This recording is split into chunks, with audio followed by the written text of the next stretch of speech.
Hello everyone, welcome back. তোমরা দেখছো তোমাদের চ্যানেল ম্যাথ উইথ মারিক, আর আমি তোমাদের সঙ্গে বাবাই।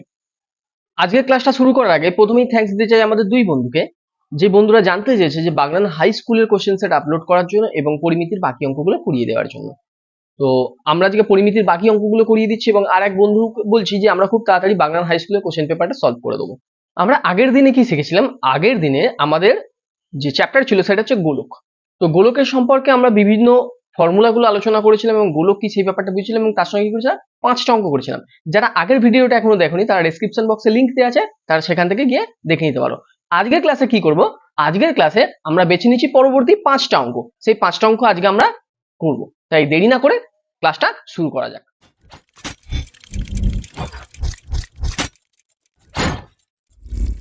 দেখো, আজকের প্রথম অঙ্ক অর্থাৎ কোষে দেখি 12 দাগের প্রথম অঙ্কটা বলছে অর্ধগোলাকৃতি একটি বাটি তৈরি করতে 127.27 বর্গ সেন্টিমিটার পাত লেগেছে।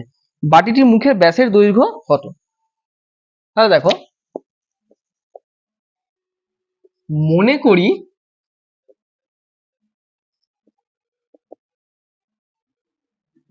বাটিটির ব্যাসার্ধ কত? বাটিটির মুখের ব্যাসার্ধ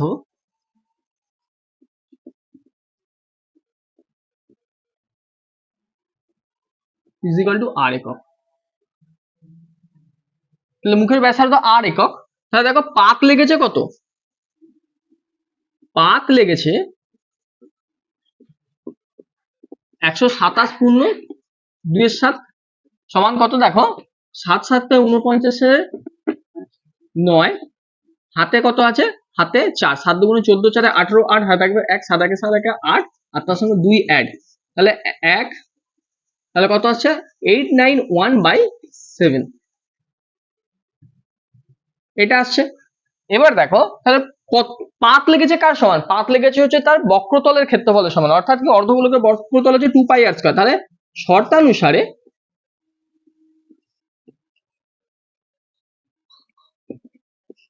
2πr² সমান কত?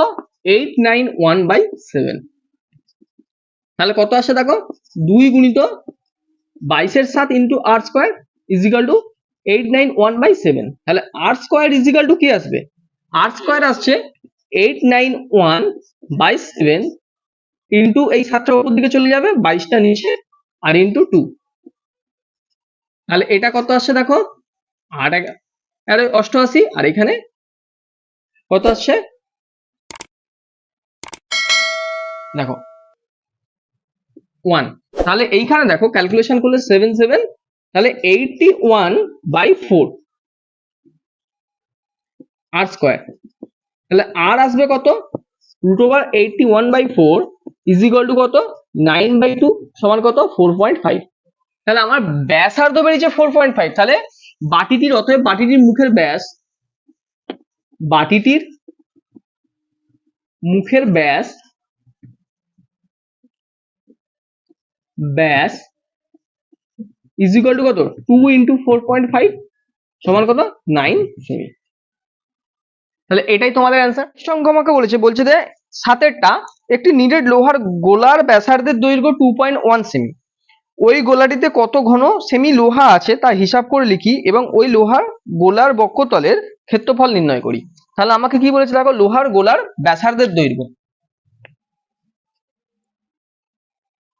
লোহার গোলার ব্যাসার্ধ ইজিক্যাল টু কি বলেছে? বলেছে 2.1 সেমি। তাহলে দেখো, কত সেন্টিমিটার, কত ঘন সেন্টিমিটার লোহা আছে, তার মানে কি তার আয়তনটা বের করতে হবে। তাহলে লোহা আছে, গোলাটিতে লোহা আছে ইজিক্যাল টু 4/3πr³ ঘন একক। তাহলে দেখো, 3/3 মানে হচ্ছে 22/7, r³ মানে হচ্ছে দেখো 2.1 অর্থাৎ 21/10 কিউব। তাহলে 3টে দেবো, 21/10 দিয়ে সেমি কিউব দিয়ে দেবে বা ঘন সেন্টিমিটার। তাহলে দেখো 3 3 কেটে গেল, তাহলে আমার এখানে আছে কি 21 গুণিত 21 অর্থাৎ 441 আর 88, 8 4 32 2 হাতে 3 4 32 আর 3 35, 8 2 5 3, 8 8 2 10 0 হাতে থাকবে 1, 5 2 7 1 8, 5 3 8 3। তাহলে দেখো আসছে কি 38808 বাই 100 সমান কত আসছে দেখো 38.808 সেমি কিউব। এটা হচ্ছে এত ঘন সেন্টিমিটার লোহা আছে। এবার দেখো বলেছে কি, বলেছে ওই লোহার গোলার বক্রতলের ক্ষেত্রফল। তাহলে এটা অথর দিয়ে লিখেছে, এইটা দেখো তাহলে ওই গোলার বক্রতলের ক্ষেত্রফল কি জানি, ক্ষেত্রফল গোলকের বক্রতলের ক্ষেত্রফল 4 পাই আর স্কয়ার, 4 পাই আর স্কয়ার বর্গ একক। দেখো তাহলে এখানে আমরা কি করব, 4 ইন্টু 22 এর 7 আর 21/10 ইন্টু 21/10। তাহলে দেখো 3 7 21, তাহলে এইটা আসবে 88, এই দুটো গুণ করলে, আর এটা আসছে 63। তাহলে 3 আসছে 24 এর 4 হাতে থাকবে 2, 2 3 আসছে 24 2 26, 8 6 48 এর 8 হাতে থাকবে 4, 8 6 48 4 52, অর্থাৎ 4 8 6 14 4 হাতে থাকবে 1 2 2 4 1 5 5। তাহলে দেখো 50 5544 5544 100 সমান কত 55.44 বর্গ সেমি। এটাও কত আসবে বর্গ সেমি।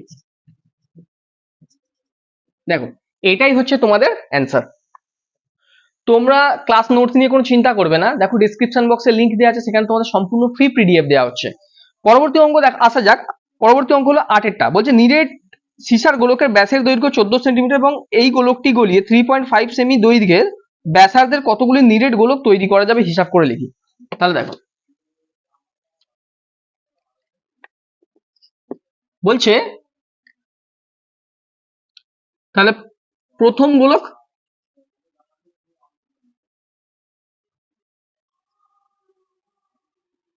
ব্যাসার্ধ কত ইজ ইকুয়াল টু কত 2 সমান 7 সেন্টিমিটার। তাহলে প্রথম গোলকের আয়তন is equal to 3.5 pi R cube সমান কত আসছে দেখো 3.5 পাই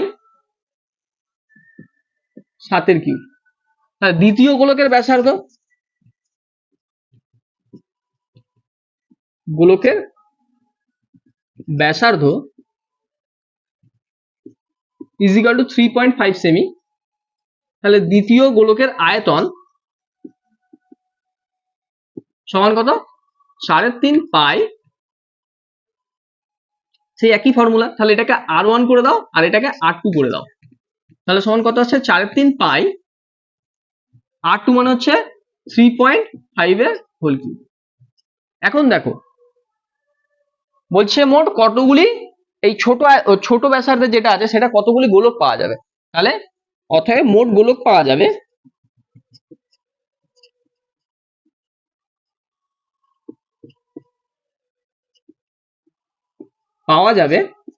ইজ ইকুয়াল টু কত, ওপরেরটা 3.5 পাই আর কিউব, অর্থাৎ দেখো 7 ইন্টু 7 ইন্টু 7, আর নিচে দেখো 3.5 পাই 3.5 ইন্টু 3.5 ইন্টু 3.5। তাহলে দেখো এই পার্ট গুলো কেটে গেল, ওপরে কত আছে দেখো 7 into 7 into 7 35 into 10 35 into 10 35 into 10, কারণ এই দশমিক গুলো সব তুলে নিলাম।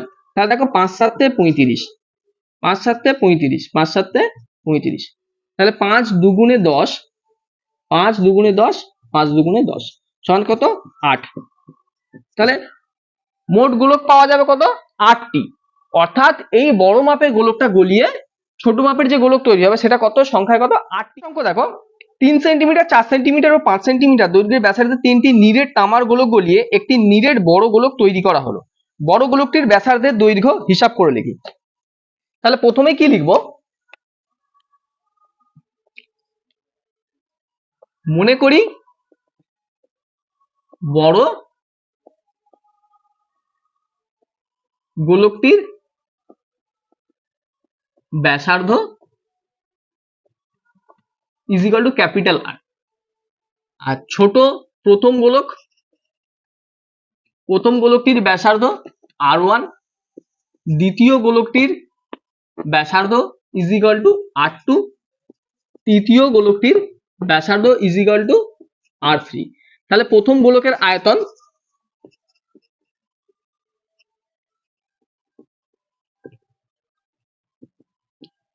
Is equal two 4/3 pi R1 cube, অর্থাৎ 4/3 পাই কত বলেছে আমাদের?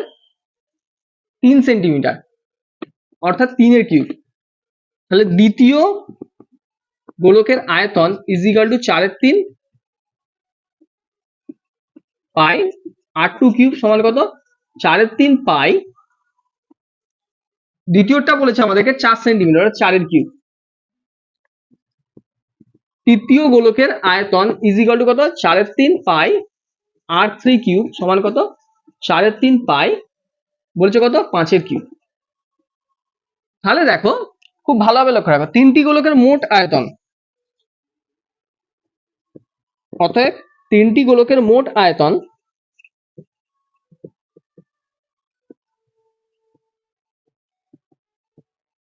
ইজ ইকুয়াল টু কত?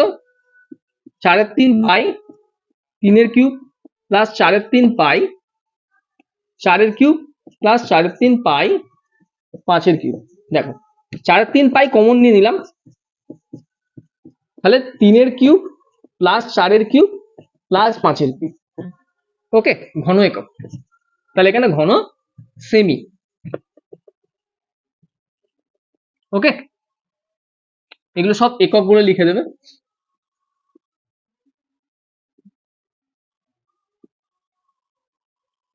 দেখো এখন কি বলেছে? বড় গোলকটির ব্যাসার্ধ কত হবে? তাহলে শর্তানুসারে কি বলেছে?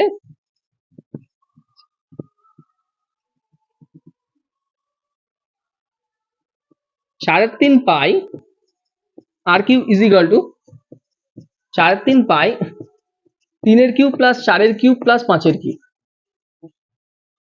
সমান দেখো আর কিউব ইজ ইকুয়াল টু কি আসছে? আর কিউব 4/3 পাই 4/3 পাই কেটে গেল, তাহলে 3 এর কিউব মানে হচ্ছে 27 প্লাস 4 এর কিউব মানে হচ্ছে 64 প্লাস 125। তার নিচের দিকে আসছে না ক্যামেরাতে, তাই আমি উপর দিকে করে দেখাচ্ছি। অতএব আর কিউব ইজ ইকুয়াল টু কত আসছে? 5 4 9 7 16 6 হাত থাকবে 1 2 6 দিয়ে 8 দিয়ে 10 10 1 11 1 হাতে থাকবে 1 1 216। আর 216 মানে আমরা কার জানি? 6 এর কিউব, অর্থাৎ অতএব আর ইজ ইকুয়াল টু 6। অতএব আর ইজ ইকুয়াল টু 6। তাহলে বড় গোলকটির ব্যাসার্ধ কত হচ্ছে? 6 সেন্টিমিটার। আশা করছি অঙ্কটা তোমাদেরকে বোঝাতে পারলাম। অঙ্কটা দেখে নাও।